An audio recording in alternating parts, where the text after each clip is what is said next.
Lors de mes précédentes interventions, j'ai procédé d'abord à dresser un récapitulatif du premier chapitre, puis dans un deuxième temps à l'apport de quelques éclaircissements relatifs aux 5 documents que je vous ai envoyés.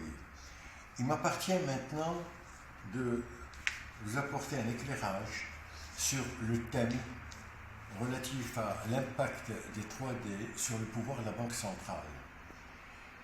Un éclairage qui permet de tracer les grandes lignes méthodologiques de ce thème. Comme d'habitude, il s'agit d'introduire la question et je vous ai souvent précisé que toute introduction se doit de comporter 1. Des généralités, 2. La détermination de la problématique, 3. Le plan que vous allez adopter. Quelle généralité adopter pour introduire la question? Quelle généralité adopter pour vous amener à poser la problématique? Et comme d'habitude, je vous dirai n'importe quelle généralité à la condition que cela vous permette de déterminer, de définir la problématique et d'en préciser le contenu par la suite.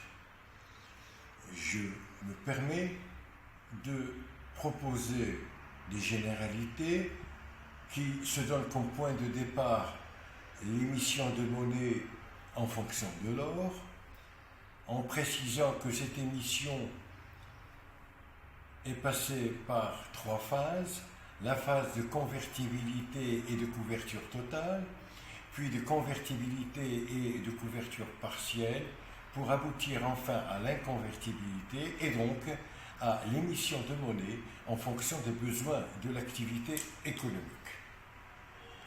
Partant de là, on peut aborder la question du financement de l'économie, en précisant que ce financement se réalise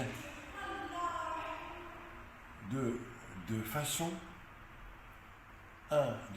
directe ou indirecte, et qu'il s'agit en fait d'un financement qui se réalise grâce à la mise en relation d'agents à capacité de financement et d'agents à besoin de financement. De ce fait, ce financement peut nécessiter l'intervention d'un intermédiaire financier, et dans ce cas-là, on parle de financement intermédiaire, ou être direct, c'est-à-dire que le lien entre agent à capacité de financement et agent à besoin de financement ne nécessite nullement l'intervention d'un intermédiaire financier. Ce financement a fait l'objet d'une réforme. Financement direct et indirect a fait l'objet d'une réforme caractérisée par la déréglementation et le décloisonnement, et qui concerne le financement intermédiaire, et la désintermédiation, et c'est le 3e D, qui concerne le marché, le financement direct, et donc financement qui s'opère sur le marché des capitaux. J'ai donc proposé à ce que la première partie de ce travail concerne les 2 premiers D, à savoir la déréglementation et le décloisonnement, et mettre en évidence dans quelle mesure ces 2 éléments, à savoir la déréglementation, premier D, et le décloisonnement, 2e D, engendraient une réduction du pouvoir de la Banque centrale. Pour ce faire, la première partie nécessite une petite introduction qui nous amène à parler de la déréglementation et le décloisonnement. Dans le cadre de la déréglementation, il y a lieu de mettre en évidence le désencadrement du crédit, la libéralisation des taux d'intérêt et l'assouplissement progressif des réserves obligatoires, tout en précisant bien entendu dans quelle mesure ces trois mesures impactaient le pouvoir de la Banque centrale.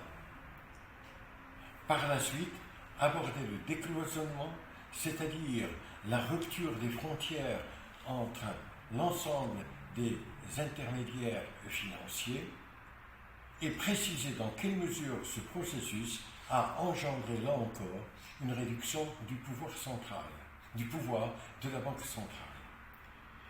Dans le cadre de la deuxième partie, relative au financement direct et donc à la désintermédiation, il vous appartient là encore d'entamer cette deuxième partie par une introduction et de préciser par la suite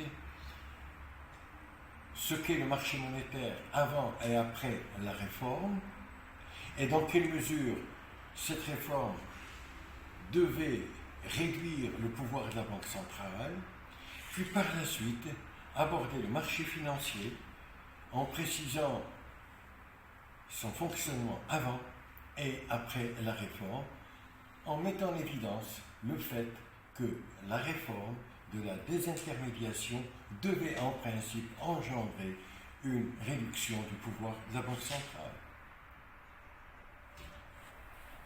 Terminer enfin par une conclusion qui met en évidence les difficultés de passage d'une économie d'endettement à une économie des marchés financiers en ce qui concerne bien entendu l'économie marocaine. Cette problématique peut être traitée en vous basant sur le contenu de votre cours et les documents que je vous ai envoyés. Je vous remercie et à bientôt.